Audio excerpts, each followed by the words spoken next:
going to have a little talk about what we've done at Recovery over the last year.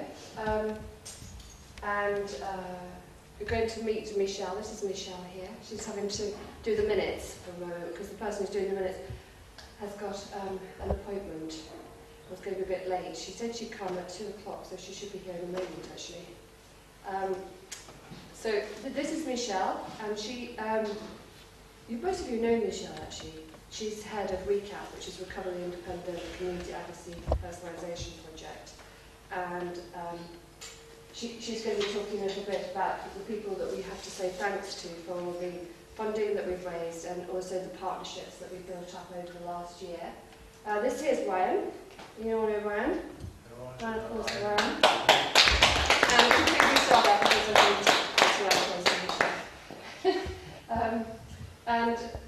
Ryan is going to talk about fundraising because he, as well as doing the IT, he's been sort of commissioned or anointed, or whatever the word is, to do helping with fundraising. So I'm just going to talk a bit about that.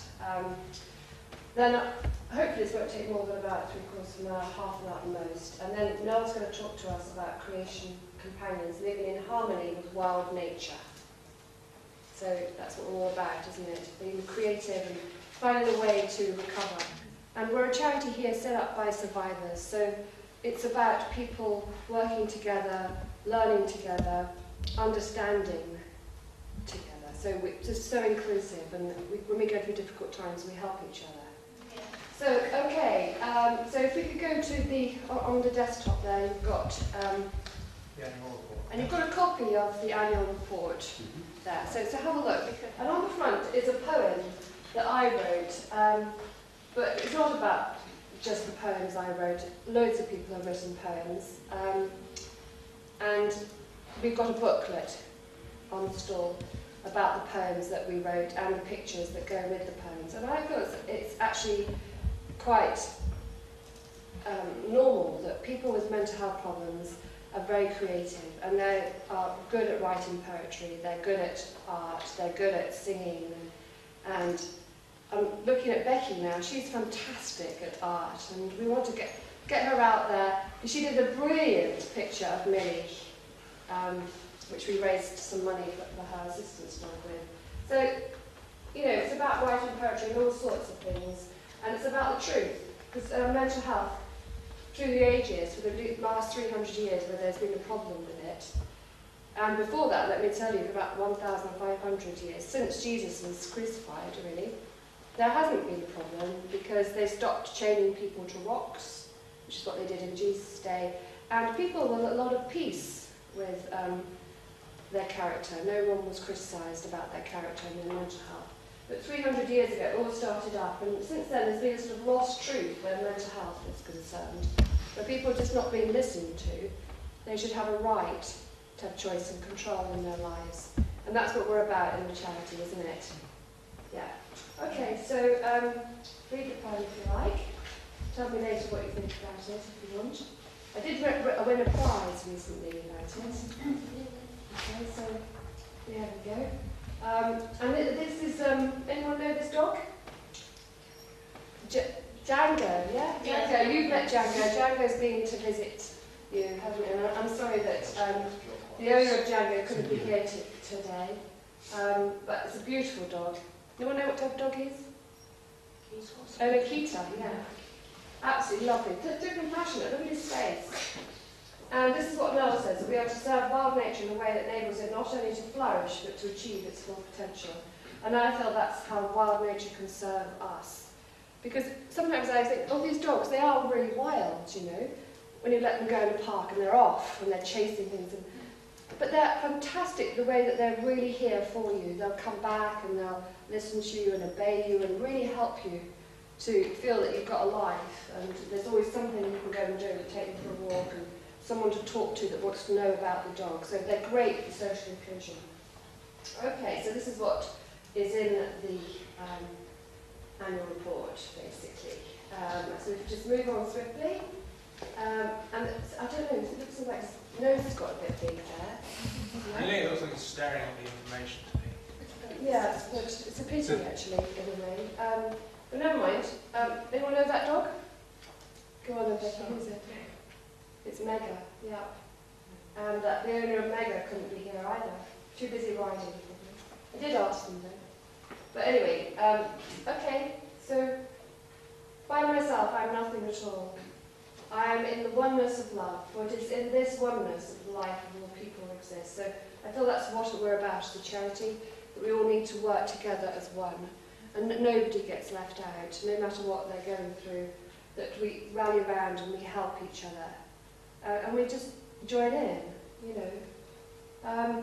Okay, so here's some of the trustees. We've got Val Day. This is what we were about last year, basically, because we've got a few new ones who hopefully are coming in. So Val is here. She's acting chair. Vicky Gordon is here. Taslim is the treasurer, has done a fantastic job on the accounts, and she's not well, so she couldn't come. Adrian is gone abroad, which is a pity. Martin, he's gone to do something at the gym. Nick is working. We helped him get some work, because he volunteered with us about 2 years, and he got some work, so we're pleased. James Lapworth, he works for LPT, so he's away today. And Dean Paul, well, we haven't seen him for quite a while, actually. We need to get hold of him. So if you see him about, let me know. Rizwan, he's not up to it at the moment. We have asked him. And Lee has found some work with Tigers. So unity is the reconciliation of differences, and this is what it's about, isn't it? It's about seeing our similarities rather than differences. And looking forward to the future as well. So this is our staff. There's me, it says project leader. I got a job with the charity as executive director, so I'm no longer project leader. So 10 years on, and I got into management with recovery. We got Michelle. I've introduced you before to Michelle. Joe, he works in London for us, but he's just really stepped down from working with us. He worked for 4 years with us in the charity. He's my son, actually. He was helping us with the website up until about a month ago, but he's just finding it's just too much for him. He's working really hard at the new one done. So Ryan's doing the website now. This is Ryan, we met him. Taz, she's found full-time work with a dental, as a dental assistant. So she's got the hours she's looking for. And Rob Glanfield, he still works with us sometimes, but he couldn't come today. He thought he might be able to come, but he couldn't come last minute. Nathan, he doesn't work with us anymore. He worked with us for 6 months, and then he didn't feel well enough. That was a pity. And Rosie, round of applause for Rosie. She's been a great success. She's a Recovery Youth dog trainer, and we all love her dearly. She puts up with us, and really grateful to her. Yeah, made a lovely lemon drizzle muffin today. So just quickly, our campaign for freedom from force and fear, which I'll probably mention again, is all about how we can get what's best for everyone. Because if it's not the best for anyone, I mean, it can't be the best for anyone if it's not the best for everyone. So, you know, it's 75% of people now are voluntary, apparently, in psychiatric wards. But for 25% to still be forced on drugs in the hospital, that doesn't sound fair. Things need to change. Okay, so, yeah. And that's Taslim did that. Taslim's very artistic. The treasurer, remember? She did that picture. And this is your bit, Ryan. Okay, this is only a quick chat, but never mind. Basically, if you can be bothered to look at all of these numbers, you'll see that we actually did 49 Saturdays, but actually went to 61 fundraising events. Okay, and based on some of the figures I've calculated, we've raised roughly £9,800 collectively on these days between them. Vicky raised the most money at about £3,000. I raised about 1.8 thousand, and Lizzie is 1.6 thousand as our 3 greatest fundraisers. This is predominantly because Vicky was there about 60% of the time. Lizzie was there about 45% of the time, and I was there about 55% of the time. I was always there in spirit. Okay. This is basically just an ongoing fundraising thing where we go to every Saturday, pottering around the country. Lizzie generally does the further afield days, whilst I hang around Leicestershire and Rutland. And like I said, there's about 10, 15 Saturdays a year where we're actually both fundraising somewhere through the magic of delegation. Yeah, it is our hope eventually that we'll have 3 or 4 different people fundraising around the country every Saturday, so that we can start raising in like 20, 30,000 pounds a year fundraising back to the tin rattles. Because this money is totally unstructured, we can spend it however we feel like it. Whilst all the money we get on grants has sort of stipulations on what we can spend it on. Okay? Anyone want to ask anything? No? Great, that's lovely. Thank you very much, Fran. So just to say quickly, that it's not just about raising money. The reason why we did this was about raising money. We thought we wouldn't raise anything with it much. And it's really about raising awareness and about talking to people, the wider public, about how people's mental health is much better when they have choice and control. And it's funny that 2004, when we started up with charities, when, you know, things started to improve with mental health, with personalisation, with suicide figures, with, you know, sectioning and things are improving because people's attitude towards mental health is actually much better. And, you know, people want to talk about mental health now. They're happy to talk about it. They say everybody has it. 10 years ago, they would never have said that. Most of the time, they wouldn't even talk to us about it. And I also want to say about Val, she is the best fundraiser.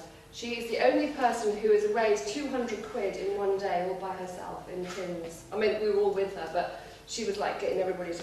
She's amazing. And what we want to do with Val is, because she's a volunteer, we want her to actually run the fundraising, you know, like Ryan does, because Ryan wants to hand it over. We want Val to take over, because Val is brilliant at it, and she's good at organising people. And last Saturday we went to Bristol, and I went to another AGM, Catholic Women's Ordination, because I've got a calling to ordination. I'm not ashamed, but I'm not proud, I hope. A very humbling experience. But anyway, and Val ran the day in Bristol, and they were fine. So, round of applause for Val. Not that's definitely, you know, a mission for you, isn't it? And vocation or whatever might be. Yeah. So moving on swiftly then. So scrolling down. Here we've got some people who recognise here. Fundraising marketer. Probably had such a laugh. It was really good fun. It is great fun, fundraising, isn't it? It is really good fun. Yeah, okay. So we make major contributions to improve lives of people who have mental health conditions and with personalisation and recovery assistance jobs. This is what we do. We get personal budgets for survivors that allow them to have a one-to-one recovery support worker to visit them at home for 4 to 20 hours a week. We help people to recover enough to have a recovery assistance dog, and sometimes people are well enough to start off with, they don't have to have a personal budget, and we'll help them anyway and raise funding in the ways that we've talked about earlier. Okay? We go all over the place, talk on the radio, just happy to let people understand what it's about, raising the profile about mental health, that the best people in the world are those who have mental health problems. They are the kindest, most gentle, peaceful people, and that we want to be recognised as having a right to having choice and control in our life. Okay, so this is what Annie and Ali and I have been doing. We've been going riding on, it's Annie's horse called Focus, and that is a great therapy as well. I've ridden all my life, I love riding, because you can't feel fear when you're on a horse. You have to train yourself not to feel fear because it just goes pear-shaped and the horse is impossible. And so it's a great training not to feel fear. There's a bit here about what we're doing with the recovery assistance dogs. We've got 72 dogs being trained, 14 have passed already, got their coats. So we're looking at maybe doing some horse therapy, because it's oneness, working with an animal that helps you to develop oneness with humans. And there's nothing better than oneness with a horse when you're cantering across the countryside. You have to be one, and it's a great feeling, yeah. So, a little bit about what we do with the recovery dogs, that they help with anxiety, loneliness, panic attacks. Level 1 is all about training the dog to be well behaved enough to go anywhere. And it's up to gold level of a kennel club's hang on, what's it called, Rosie? The Good Citizen. Yeah, Good Citizen dog training. Good Citizen gold level is what people have to get up to. And Level 2 is all about how the recovery dogs are trained to support survivors' particular symptoms and help them to recover with 3 symptoms. So it might be panic attacks. So this is how the dog helps. The dog alerts the handler to avoid the attacks and help them stay calm and focused to shorten the attack if they do have one. Okay?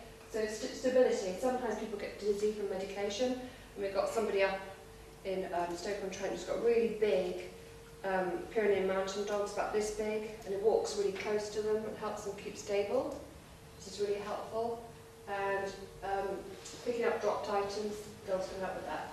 Waking, helping people to get up in the mornings, that's really helpful. Protection from fear. So safety in the street. So the dog can protect the handler from walking in a dangerous situation.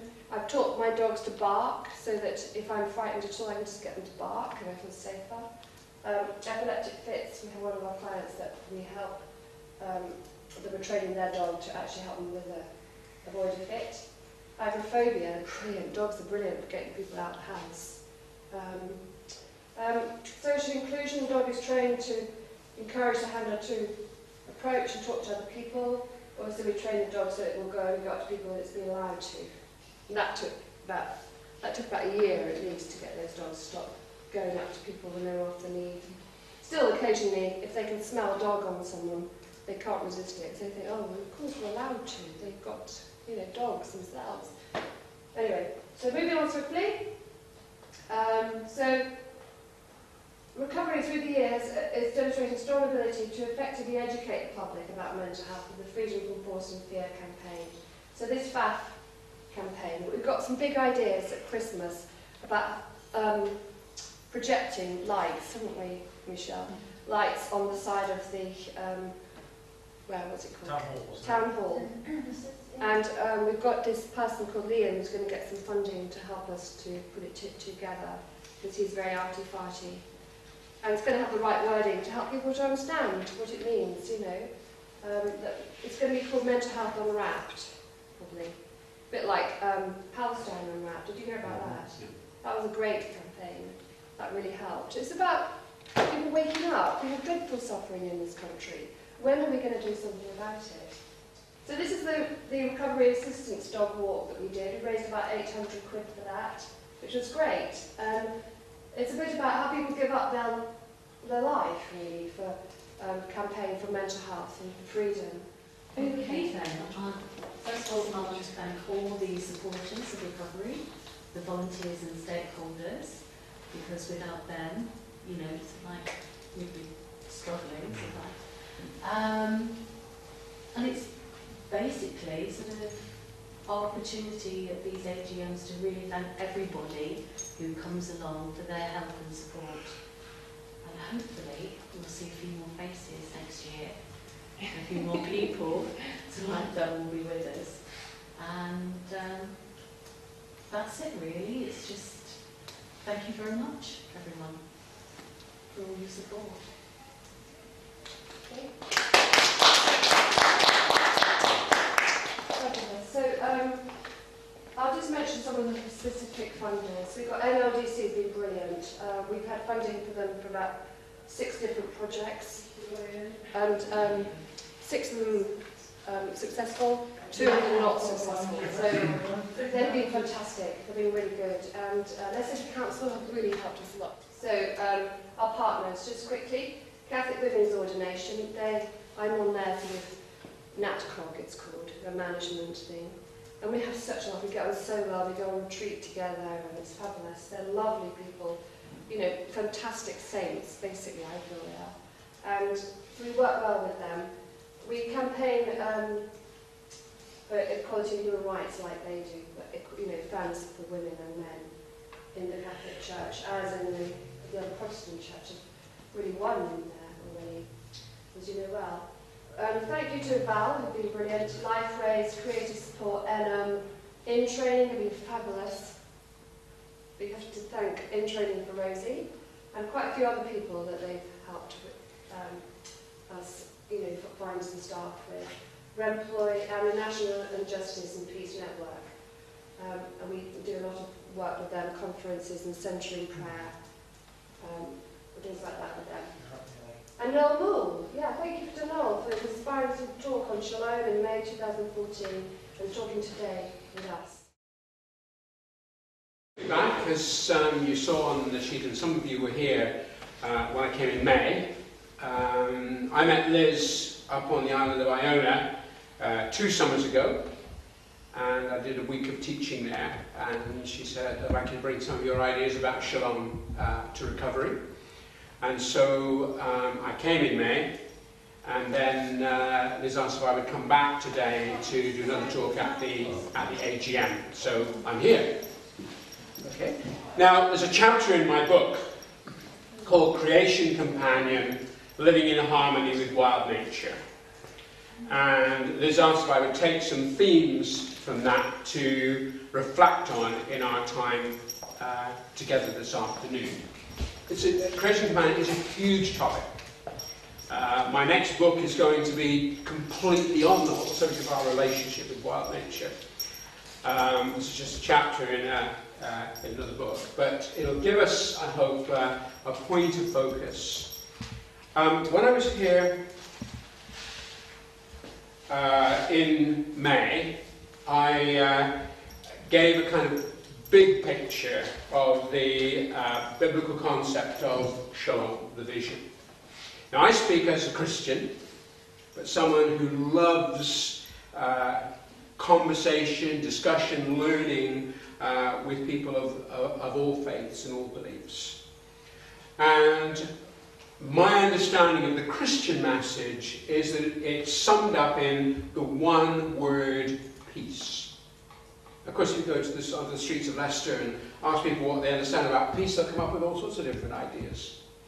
But within the biblical text, within the Bible, within Scripture, the Hebrew word in Hebrew Scriptures is shalom. And it is the most mind-blowing, mind-bending understanding of peace. And I discovered it as a young 22-year-old in 1967. And it's changed my life and shaped my life in the most profound way. And it really sets the scene for what I want to talk with you about this afternoon. This afternoon, really, I just want us to think together, of opportunity for you to make your opinions, and as we go along, I really want to hear from you. I haven't come to tell you everything, I've come to learn as well as to share my understanding. But this is the word, the Hebrew word shalom is the kind of foundation stone of what I want to look at in our time together. The word shalom is usually translated peace, and that is fine. But the best English word to translate it is the word wholeness or integratedness, everything flowing together in harmony. So shalom is wholeness in the most complete sense that you can possibly understand. Ultimately, the vision of shalom that is presented in the biblical text is one that sees the whole of the cosmos, the whole of creation, human beings and our relationship with wild nature all moving and living in harmony. It's an astonishing, awe-inspiring image. And that's the message. And I see very much the work of what you're doing in recovery absolutely at the heart of what shalom-making or peacemaking is all about. That'll become a little clearer in a few moments, and then we'll see where we go as we take it on from there. So, okay, we have this word shalom. How do you understand? As I said, if you go onto the streets and ask the people in Leicester about what they understand about peace, some people say, well, peace is lying in bed and having a good lie-in in the morning. Other people say peace is not being war, not being violence or war. People have many different views. But when you look at the biblical text, you see, as far as shalom is concerned, some very key pointers to help us really understand what peace is. And the first thing to say is that for shalom to be present, there are 3 things that absolutely have to be in place. 3 absolute requirements. It's great. I'm giving you like a ruler, a measuring stick. You can measure the extent to which you're a shalom person, or your home is a shalom place, or your neighborhood is a place of shalom. To the extent that these three things are in place. Okay, three absolute requirements. So shalom is wholeness. So the first is physical well-being, and by that I include mental well-being. Physical well-being, mental well-being, health in all its completeness, and also the things that we actually need. So that you have enough food to eat, that you have clothes to wear, that you have a home to live in, that you have all that you need. Many of you, if you've come across the word shalom, have met it as a greeting. Okay? And we would say, shalom. Some of it's almost like hello. It's peace. Some people believe that originally it was a question. Shalom, do you have what you need? Wonderful question. And if I say to you, shalom, then the answer is say, well, actually, no, I don't. Then I've opened myself up to say, well, then what can I do to help you? So it's a really, really challenge. So the first thing is physical, mental, spiritual well-being. The second is justice in relationships. That all relationships are right. And even some of the points that Liz has been making a few moments ago. You know, there are situations that people through recovery are working with and supporting where the relationships aren't right. You know, and we're working to change people's attitudes, change people's thinking, change people's understanding. But all relationships are right and just how they should be. Okay? That's a good word for justice. And so shalom is only present to the extent that that's right. And thirdly, integrity and character. That I'm a person who is true, that you are a person who is true. We tell the truth. We're kind, we're compassionate, we're loving, we're understanding. We're honest. We're passionate about things being right. So, physical well-being, justice in relationships, integrity and character are the three things that are absolutely essential for shalom to be present, or the extent to which shalom is present, how much those things are actually in place. So that's the first thing that we can put down. Okay? Secondly, shalom is about four essential relationships. Relationships are at the heart of peace. Okay?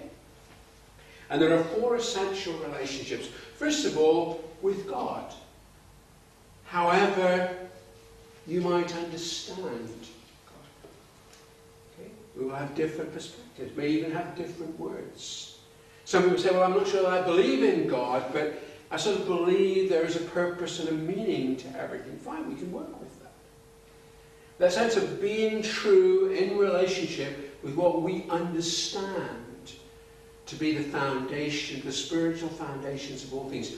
As a Christian, I believe they are personal. I'm very comfortable about talking about believing in God. Secondly, with and within myself. How do I feel about myself?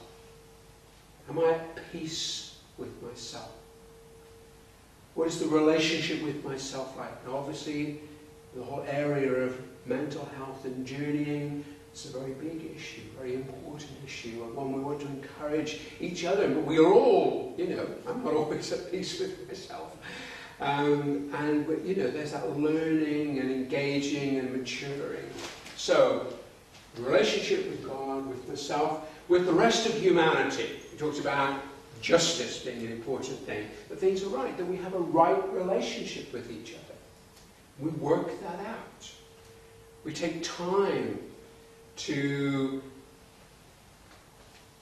make these relationships strong with other people. One thing that I find really helpful, a biblical understanding, is that every person is made in the image and likeness of God.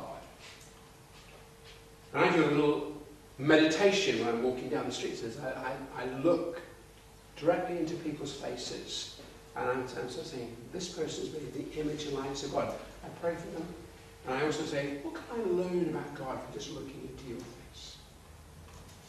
then I move on. I find that really, really helpful. It takes all the kind of issues, other issues, right out of the picture. It makes me focus in a very real way on what other people are like. So it's being peaceful, and this is where our focus for this talk is going to come from, in relationship with wild nature. Now, a lot of people talk about creation. I don't have a problem with the word creation. The trouble is we've made creation a nice cuddly word. That it's kind of all, everything just helps you out. But actually, nature out there, as it truly is, can often be very wild and often not very cuddly. And it was interesting, I was talking to a curate in a church just a few weeks ago, and I made this comment about, she'd read my book, but I made this comment about wild nature. She said, oh no, not wild nature, creation. She didn't like the term very much.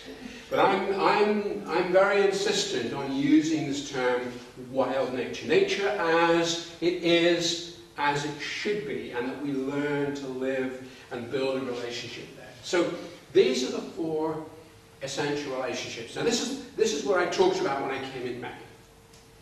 And I'm going to sort of leave that there for the moment. That's the foundation, and we'll perhaps come back to points of this as we go on.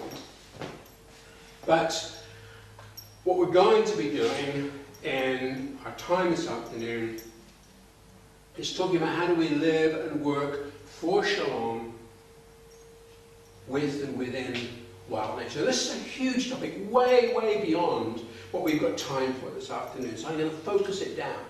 Okay? But before we go on any further, I thought let's just have a moment's quiet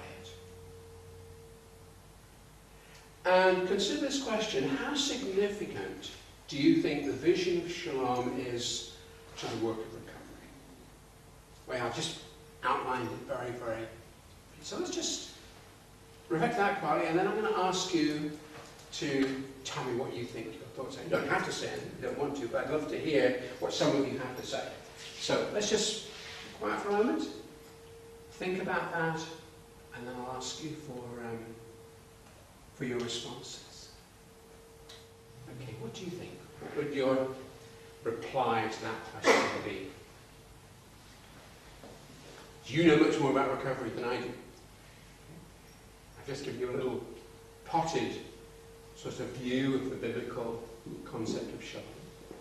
Do you see any things that I said or that we were looking at that you say, yeah, that's important for us in recovery?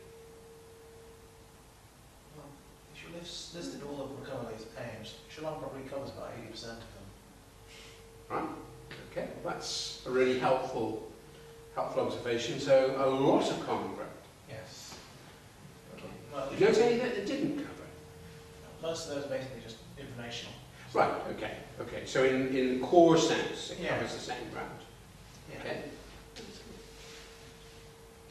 Any other thoughts? Shalom is well-being, and in recovery you cannot begin to help others unless you have helped and sought out your own personal well-being. Whereas that's not the whole answer, Sure. never is, but you're no use to anybody if you don't sort your own well-being out to the majority. That's Then really you can helpful. help others. Really helpful. Yeah, it's not just that though. You're making sure you have well-being, and all the various interpretations of that, and helping other people with well-being, but you're also building functional, balanced relationships with other people as well, which is another part of it. But you can't do that until you've looked after yourself. Sure. Definitely. Absolutely. And it is about love, isn't it? We're not mentioning love really. Yeah. But it is about loving yourself. Definitely. Absolutely. And I really had a struggle with that. And I think when you've had a struggle with it, you can actually help others who go through a struggle. Absolutely. Because you know how difficult it is to love yourself when you're full of condemnation for yourself, and you're so cross with yourself. And, Sure. you know, just you learn to find a way to let all that go. I mean, love is the energy, the lifeblood of Shalom. what enables it to absolutely happen and to function. Sorry? It's not if you're living in Israel, is it? Well, it's still the issue. I mean, there isn't a lot of level, though, and obviously the irony is that the word comes from that culture. But at the end of the day, the evidence... Respect has to be a two-way thing, doesn't it? Sorry? Respect. Respect. So you go to work, if you like your job, or if you don't Yes. like your job, you form relationships. Yeah. When you have mental health, you get ostracised from society, you get Sure. other people coming in, they take over, they feel like parasites, and then you've got to get back out there. But you can still do it, because I do it. Yeah, sure. But there are people within the system that will... Well, some people don't respect themselves, Sure. and then you have to answer to their mistakes and problems. And that's the huge challenge that we face, isn't it? But thank you, that's really, really important. I was just thinking, as you've been reflecting, a phrase that some of you may well have come across as well, about, it's been around for many, many centuries, is the idea of the wounded healing. That's the fact that, we may have struggle, but as we learn that, we can then bring healing to others. It's not necessarily that we're absolutely But there's so much stigma attached to mental health. Yeah, I can sit in a pub and there's a guy, and he was a sniper, so he's a murderer. That's accepted in society. He fills the pub up. But within mental health, there are so many preconceptions. Yeah. Because that to me is mental. Sure. And this is where we have to work to bring about a change in people's thinking and understanding. You're absolutely right. That's key. So thanks for those. Oh yes, I do have one. Please, yeah, sure. Recovery is a big commitment, and you're there to help, a source of help people to feel better, Sure. engaged in what we are doing in recovery. Is to make them feel better, and it's showing a lot of compassion, and if you give great respect, like you said, and not to be, just give good quality, and Thank you. peace and harmony, and to work together with trust. It's brilliant. Thank you. Okay, let's move on to, that was really, really helpful. Thank you for all your contribution. We'll have some more, which is in a minute. Now, what I want to go on now is we're going to talk about living in harmony with wild nature. Where do we start? What are we thinking about? And again, I'm speaking very much from a Christian perspective, but I know that there are very similar understandings found in other faiths and other beliefs. So I'm talking about what I'm calling the foundation here. Okay. Now, whether or not you have a faith commitment or have any connection with the Christian faith at all, I'm sure that you will all be familiar with the words that are on the screen now, because they've been used in our society so many, many times. And these are some words from the first chapter in the Hebrew Bible, and some words from the second chapter about their traditional translation. I'm going to challenge them in a minute. But these are the words. God says, "Be fruitful and multiply. Fill the earth and subdue it, and have dominion over the fish of the sea, the birds of the air, over every living thing that moves upon the earth." And then the next chapter, which is the story about the Garden of Eden, it says, "The Lord God placed Adam, the human being, in the Garden of Eden to work it and to take care of it." Now, that gives us 4 verbs. Dominion, the Hebrew word is radah, to rule or to trample. Subdue, the Hebrew word is kabash, to subdue or to stamp, almost like stamping on. To work, avad, which is to serve like a slave. And care, shema, to watch over and preserve. So these first 2 are very strong words, and actually have been used really, really badly in history. People say, God has told us we can have dominion, we can subdue the world, we can go out, do whatever we want. And much of the ecological crisis that we find ourselves in at the moment is the result of people misusing those words. Okay? But we can't run away from them, and we don't need to. I'm going to show you that now in a moment. The other two are much more gentle. We're to serve creation like a slave. It's pretty challenging. Okay? And we're to care, to watch over, and to preserve. Now, I said to you a few moments ago that one of the things I find really helpful is this idea that everybody is made in the image and likeness of God. So I look at you and I look into your face and I say, you know, you are made in the image and likeness of God. What do I see of God in you? It's got nothing to do whether you believe in God. Even if someone doesn't believe in God, I believe that about everybody. Okay? But it's really interesting to take that phrase and say, actually, it's about imaging God. In other words, I want to behave in the world in the way that I see God behaving in the world. Caring, loving, and tender and gentle, as well as strong against that which is wrong. And just make the point, from a Christian point of view, Jesus is spoken of as being someone who images God. And so, from my point of view as a Christian, my main thing is I endeavour to follow the teachings and the example of the person of Jesus in that same way. So that's what we're looking at. Now let's just take this on a little bit. The Hebrew phrase, v'yirdu, usually translated to have dominion over. That's that little phrase. Okay. Now these are the words of a scholar of Middle Eastern languages, absolutely brilliant. He's one of the lecturers in the Department for Advanced Studies at Edinburgh University.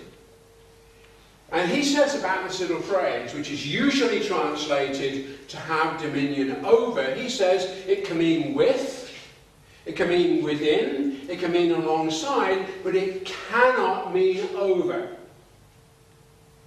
So when people read, usually in the King James Version, you know, we have dominion over all the animals, he says, no, that's not what it means. And as you'll see, I particularly like this idea of with, alongside, in partnership. Okay? So that's the first comment to make.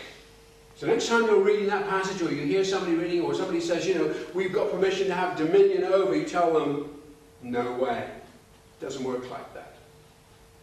Okay. Here's that same phrase again. V'yirdu, to have dominion.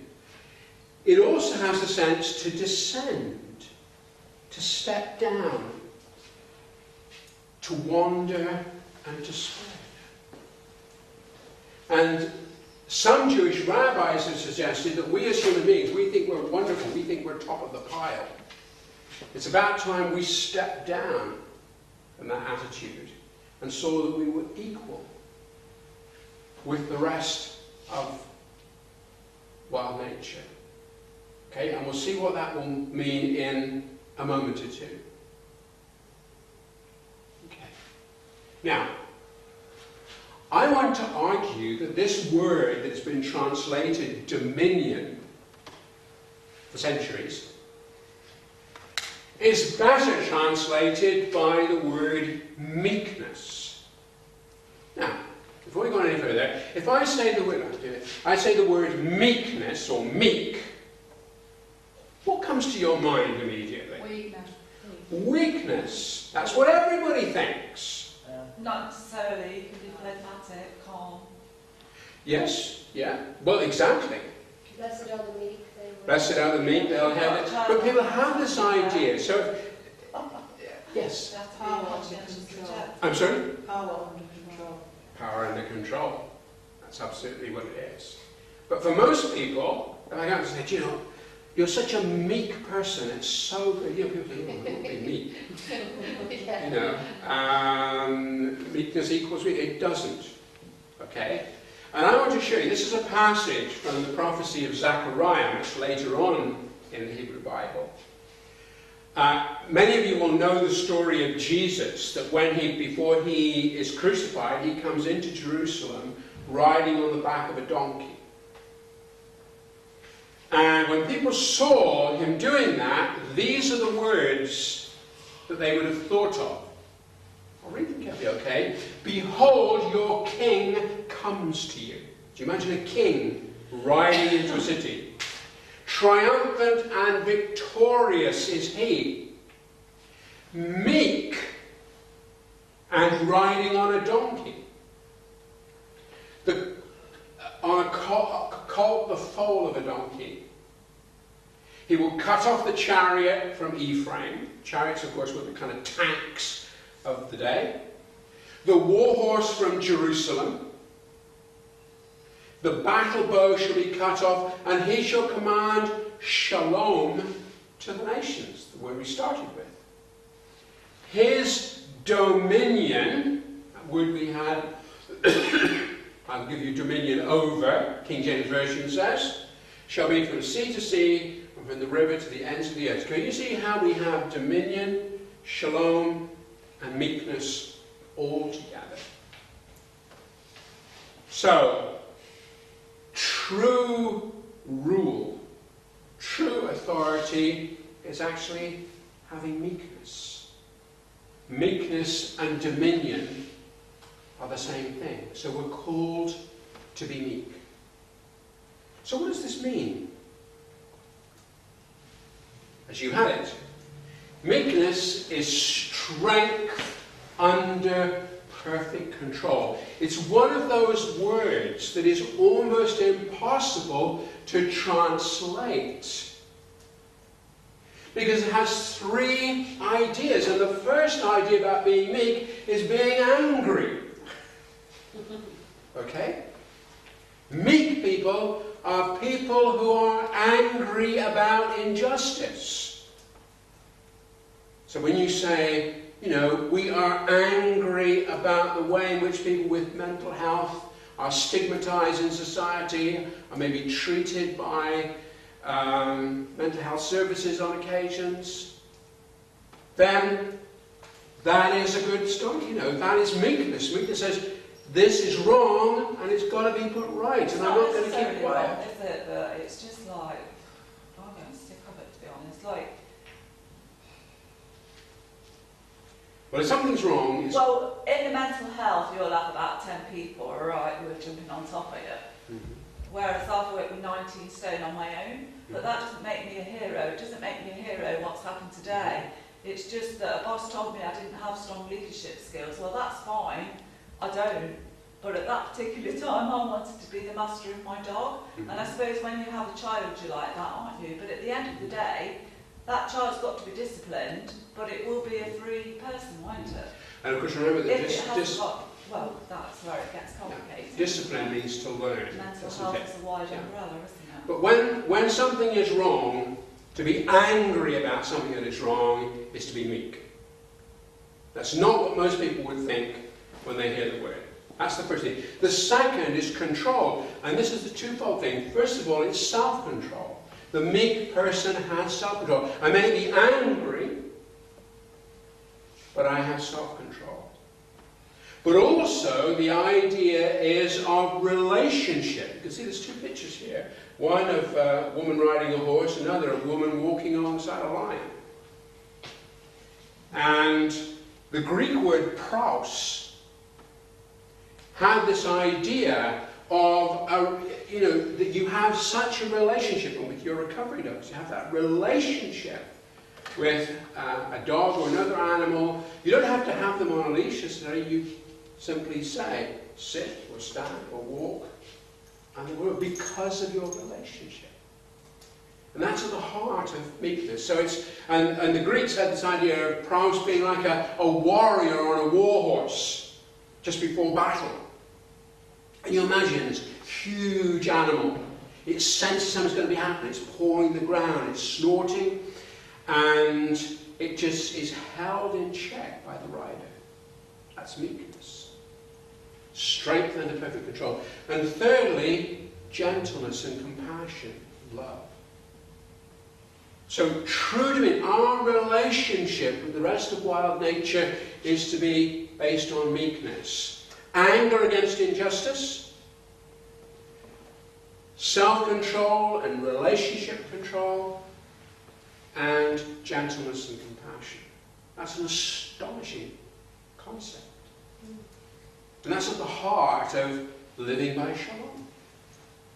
Okay. Now, we can maybe come back to some of those things as we go on. There's already quoted the words of Jesus in Matthew, "Blessed are the meek, for they shall inherit the earth." Okay? There's the only one of what we call the Beatitudes. Sorry, I've got to go. I've got to get my Okay, dog. well, it's lovely to meet you. I know, Okay, thank you. Bye. Okay. This is the only one of what we call the Beatitudes, where Jesus is actually quoting from elsewhere, Psalm 37. Okay, the meek shall inherit the earth and delight themselves in the abundance of shalom. So we see the link there between meekness and shalom. And the meek shall inherit the earth. In other words, we as meek people are the people who should be showing how we live in relationship with the rest of wild nature. Okay. Now, let's look at some other words that come out of those early passages in Genesis. Genesis chapter 2:18. God says, and you may well have heard these words before, "It is not good that the human should be alone. I will make a suitable companion for their help." So out of the ground God formed every wild animal and every bird of the air and brought them to the human. It's amazing. So we have, in the way the story is told, we have a solitary human being. There are no other human beings. And God said, it's not good that humans should be alone. They need companions. What does God do? God creates the rest of wild nature. So the starting point is that nature has been created to be companions with us. We've been created to be caring and meek and nurturing as far as wild nature is concerned, but nature has been created to be our companion. Now, this is huge. In human history, by and large, human beings have exploited wild nature. How many of the animals that we see here on this picture are actually threatened with extinction as we speak? But they were created to be companions. Now this is a huge, huge challenge, something for us to really think about and learn. God brought every living creature to the human to see what they would call them. And whatever the human called them, that was their name. Now, I haven't got time to go into this idea of name. We wear names like labels. In fact, some of you have your names like labels today. Okay? But a name is something that is, in most societies, given to you to say who you are. In many societies, you're given a birth name. And only at puberty are you given your full name. And it says something about you. There's a wonderful story in the Bible about a man called Jacob. Now, Jacob's name means twister. Someone who takes advantage of other people. You imagine that in a cocktail party. Yeah. What's your name? Well, I'm Twister. Okay? And so, names tell us a lot about one another. And so, the whole idea of a name is about relationship and what we learn from one another. Okay? While the human finally found a soulmate in woman, Eve, both continue to find deep companionship with and within wild nature as well. And we see this something that Jesus shows. What does Jesus say? We're told that the Spirit drove Jesus immediately into the wilderness, and he was with the wild animals. Remember I said that it's not over, it's with. And scholars have argued that the word with them is in relationship with. A positive relationship. So here, we got lost. Leaving you out. There we are. Okay. That's fine. And so Jesus was in the wilderness in relationship with wild animals. There were Arabian leopards, there were Syrian foxes, scorpions, many others.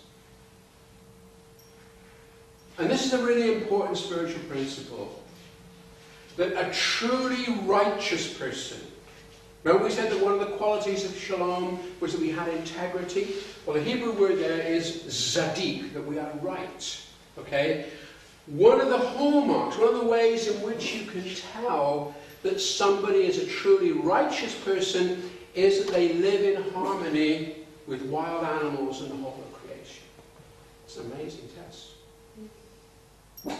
How do we... Absolutely.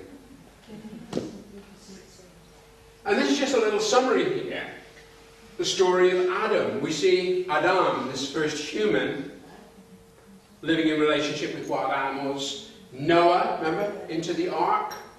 Daniel, who is thrown into a den of lions, but he's untouched. The bride in the Song of Songs, the Song of Solomon, lives amongst the lions and the leopards on the mountains. We have Jesus, as we've just seen, and the church. We're told Christians should be able to pick up poisonous snakes and they won't harm us. So the call is there. And all of this anticipates the new heaven and new earth. They shall not hurt or destroy on all my holy mountain, for the earth will be full of the knowledge of the Lord as the waters cover the sea. These amazing pictures here by a Canadian photographer called Gregory Colbert, who I just think are absolutely beautiful. He says in his photos he wants to show what the link between humans and animals should be and what he believes they once were. Now these are just some texts to point this out. Every wild animal of every kind went to the ark with Noah.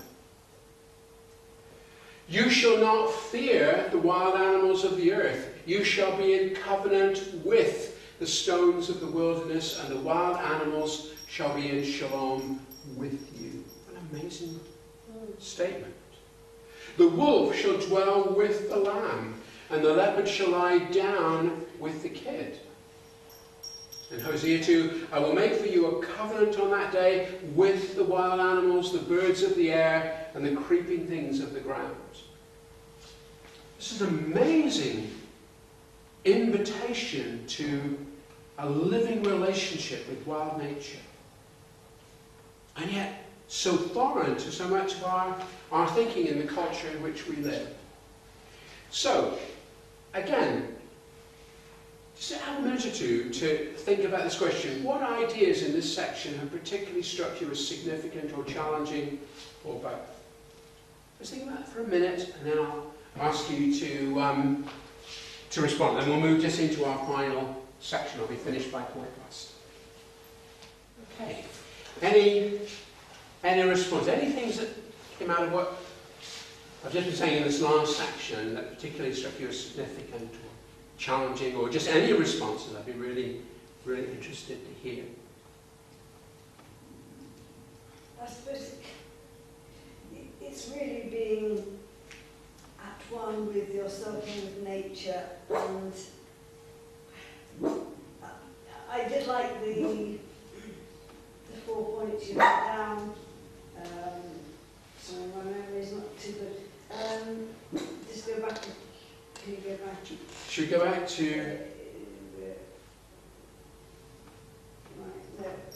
Is it this? I think I know the one. Yes, all the anger, Oh, right, okay, those amicus, I beg your pardon, sorry. Okay, yeah, anger, control, and gentleness. I really like that because kind of you can have very strong feelings about something, but it's how you deal with them. Exactly. rather than, you know, shouting and everything, you can just, Sorry. yeah, get your point over in a very controlled Yes. and effective way. So yeah, that really kind of came across to me today. So Thank you. good. Any other thoughts, responses?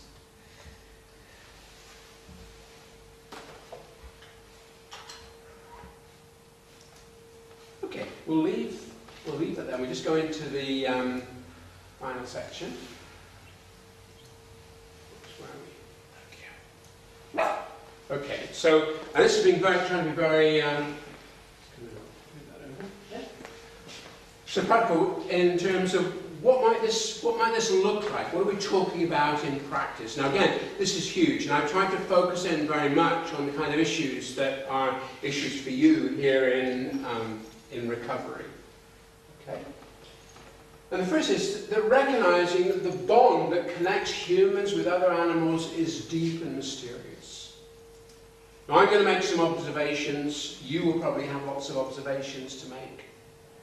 But I want to suggest that we hardly even have begun to know what the relationship between humans and animals can be.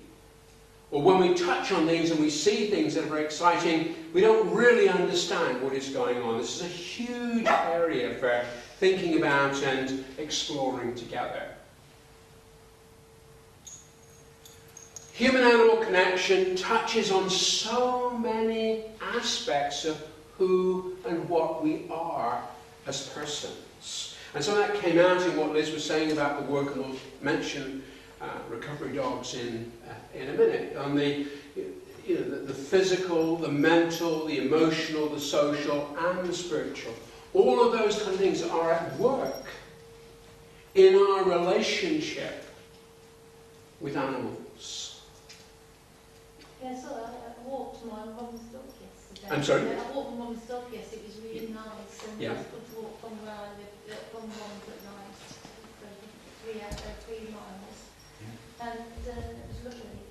Yes, there's up the streets. Fantastic. And why was it so lovely? Because I enjoyed it. It was nice being she's my great friend of mine, our Labrador Bess, and I really been nice being with her all week because most come back on holidays. Oh. And so I will miss it tonight. So I've seen the them. So yeah, so she's a lovely dog, our family dog. It's Labradors. Labradors are so understanding and trustworthy. What did you feel was going on between you while you were walking? She was enjoying the walks. I felt that she was listening to us. She just felt relaxed. She They're not was judgmental, aren't they? so Sorry. gentle. They just Yeah. sort of just kept going. And yeah, she enjoys a walk. A long Fantastic. walk. It's good to be well-being. Yes. So, That's great. That's so, and I think, especially I'm thinking, okay, what is happening? What is this relationship? Because obviously we can't talk, you can talk, but there is a response. There is something going on, isn't there? it's a special bond, isn't It it? is, isn't it? Yes, that's right. Yeah. It's brilliant. Thank you. These are some words from a Celtic monk who lived across the 8th and the beginning of the 7th, beginning of the 8th century. He lived on the Fens in East Anglia. And he said, "Have you never learned in Holy Writ," that's his phrase for talking about the Bible, "that someone who has led their life after God's will, the wild beasts and the wild birds will become more intimate with them?" Goes back to what I was saying. One of the clear biblical statements is that truly spiritual people, truly righteous people, truly good people have this amazing bond and relationship with wild animals, which is absolutely fascinating.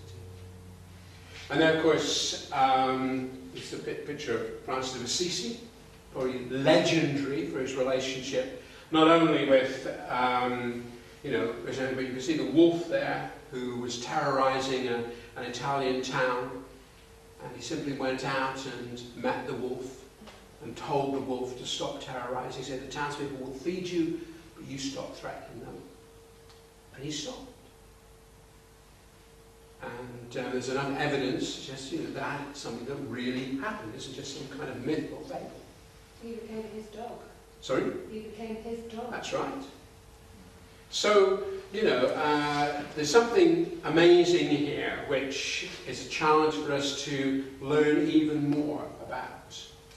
Okay, so Seraphim, I don't know if you've ever heard of him. He's a Russian monk who lived in the 18th century. He was a hermit who lived in the Russian wilderness, the forests in northern Russia.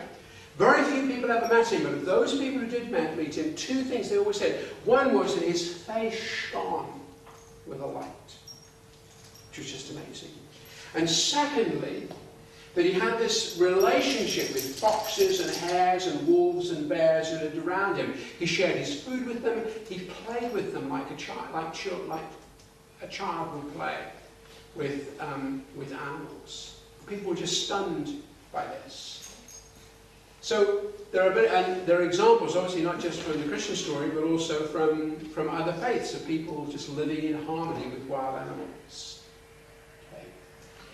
Something, if you have dogs, you know all about our friendship and faithfulness. Why is it there is this amazing bond between human animals? Two stories, I'm sure. The first one you must be familiar with, Greyfriars Bobby, the Skye Terrier, who sat on John Gray's grave in Greyfriars Churchyard in Edinburgh for 14 years, until the dog himself died in 1872. Why did he stay there? Yeah, people used to feed him, that's how he kept alive. But he just sat on, why did he do that? What was going on? Why didn't he just wander off and go somewhere else? And very close to where I live in Sheffield, on the Derwent Valley, in 1953, there was a local shepherd, Joe Tagg, up on the Howard Moor in Derbyshire. He was up on the moor and he had a heart attack and died. And nobody knew where he was. People were searching for him. And after 15 weeks, they found his body, and there by his body was sitting his sheepdog Tip. He kept alive by just drinking water in puddles nearby. The dog was almost dead. But he absolutely refused to move. What's going on? This amazing link that there are, which is astonishing. This is very close to home. A couple of months ago, we got our local plumber in to see something in our house, and he was telling us how he and his wife had bought their daughter a horse. She was mad on horse riding about 2 years before. But he just made this comment, how she would get up at 5:30 every morning, go down and take care of the horse before she went to school. But he was giving her a lift in the car the other day, and he said, she turned and says, Dad, it's not so much the riding anymore, it's the relationship. That was an amazing statement. There was something happening between her and the horse. There was this link that was different from other relationships, which excited her. Now, how many of you have heard of Monty Roberts? You have? Yay! Okay, fine. Well, his story is amazing. I mean, for those of you who don't know about him, he lives in California, and he's described as the man who listens to horses. People talk about horse whispering or dog whispering.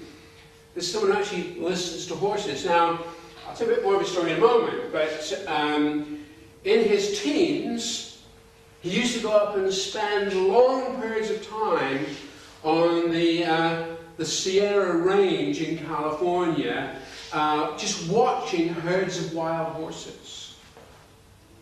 And as he watched, he saw the way in which they related to each other. And in fact, the person in charge of a herd of horses wasn't a stallion, it was a mare. And if a horse misbehaved, this mare would drive the horse from the group. It had to stay out. His dad used to his dad was beating the horses into submission. He did. I'll come on to that in a moment. Absolutely. And so he realised that the way to relate to horses was in fact to watch their body language. And as you've rightly said, what happened was this picture of his father and his grandfather used to break horses. And they used to do it using ropes, and it used to take about 3 weeks to get a horse from being wild or unridden to taking the bridle and taking the saddle. Monty Roberts has a thing. Here you can see a pen that he has. They're watching. And a horse will be brought in that no one has ever ridden. And what he will do, he will just gently get the horse to be riding around the edge of beforehand. So after about 12 to 15 minutes, the horse will begin to chew. It'll then drop its ears and drop its head, and it will want to come into me.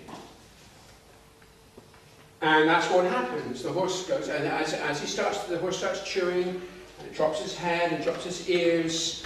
He then turns his back on the horse, and the horse will come up and touch him on the shoulder and will follow him around the circle, and that's called join up. Now the point you were making is absolutely right. When he showed his father this technique, his father took a chain and beat him, because what he was doing was destroyed really the whole technique that his father had.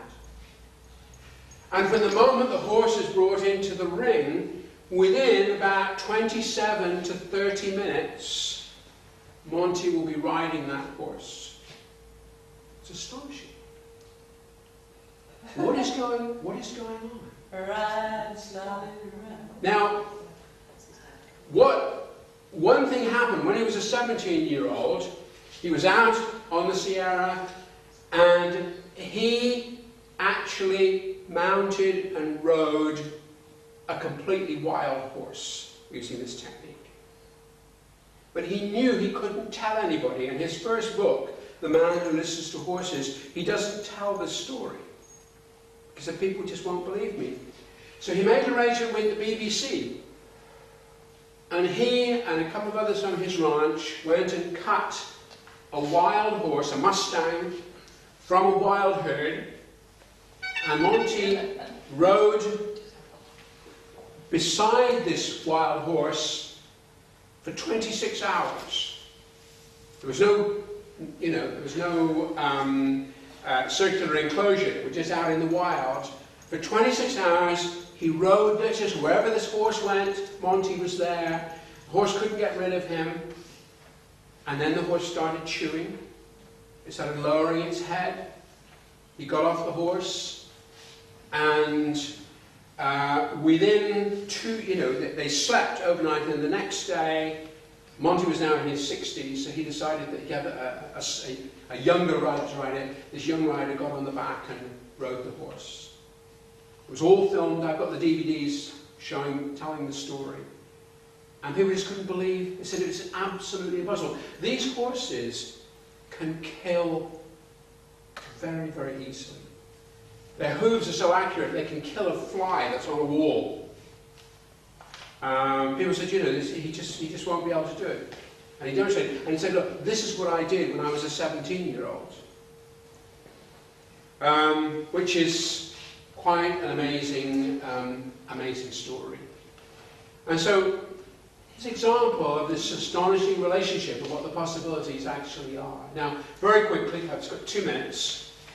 The whole issue of animals and healing, which of course, again, is part of what recovery is about.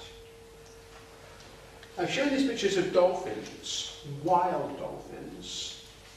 The ancient Celts and the ancient Norse attributed special healing powers to wild dolphins. Now, what I want to make is, you will see stories of people who are unwell, and children in particular, being taken to oceanariums to touch dolphins and feel as though this sort of healing happens. Dolphins should never be in captivity. And so I just really want to make that point. And the whole question of how we work with animals and domesticating animals is a big question. But animal-assisted therapy is something that is receiving more and more interest. Still, we don't know what is completely going on, but some of the things are that animals, for people who are unwell, give them motivation to get well. Their presence reduces people's blood pressure. They release healing hormones like oxytocin, which actually creates the environment for healing.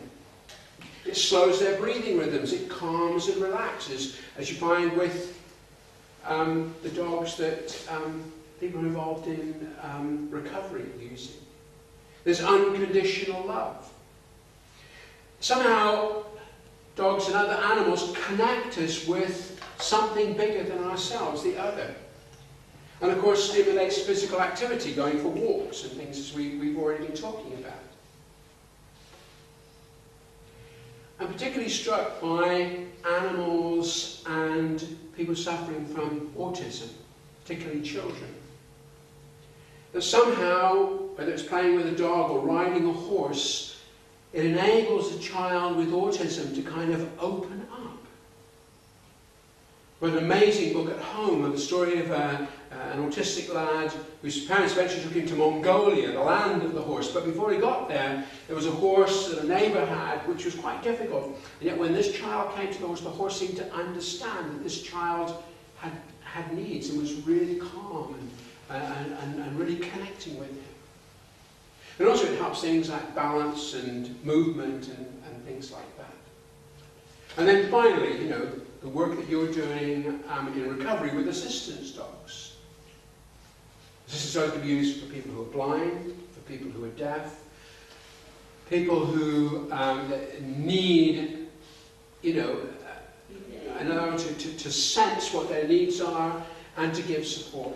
It's just astonishing, as you know, the work that animals can do to work with us. They provide companionship. They allow social inclusion, so Liz was talking about earlier on. They give physical assistance and protection. And there's a whole world that we're just beginning to understand how profound it is. So, in conclusion, what does animal-human connection tell us about what we've lost and what we might yet discover? Any thoughts on that? And with that, I'll close. I sort of feel it's a lot to do with equality. Mm-hmm. That we've never really understood as humans about equality, Yeah. the way attitudes men have towards women. And even in the Bible, it's okay for men to, have control over women. Yeah. Which it never worked with me. We shouldn't have done. Exactly, and I So- think most marriages are successful because there's equality in marriage, but I feel with animals, our attitude towards animals has never really been about equality and seeing them as equals. And what we do with training dogs is actually that we realise the dogs do far more training than we ever do of them. Yes. They are training us Exactly. to actually have shalom and to have well-being. Yes. The amount of training they do is like 80%. The little we do is 20%. And we feel we've done it all, but we haven't. Yeah. It's the dog, really, that is a fantastic skill. It's a special dog, I feel. Wouldn't you agree with me? Anyone who's got a dog here? Yeah. Mutual respect.